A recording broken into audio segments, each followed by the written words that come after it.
Hey there, tech enthusiasts. Welcome back to our channel, where we break down the latest in Microsoft tools to make your life easier. Today, we're diving into how to give access to SharePoint 2025.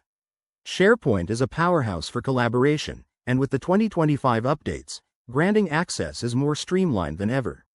Whether you're a team manager sharing project files or just getting started, this guide will have you set up in no time. First things first, make sure you're logged into your Microsoft account. Once you're in, navigate to the SharePoint site you want to share.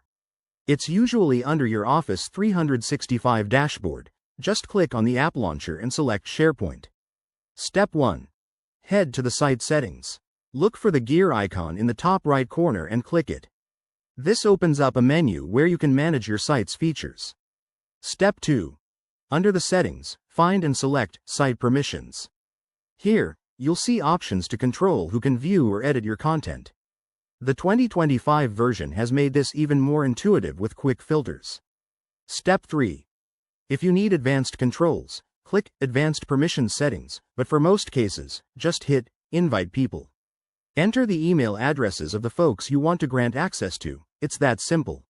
Step 4. Choose the right permission level. Options like View Only, Edit, or Full Control let you tailor access based on their role. This is crucial for keeping your data secure. Step 5. Review and send the invitation. You'll get a confirmation, and the users will receive an email with access details.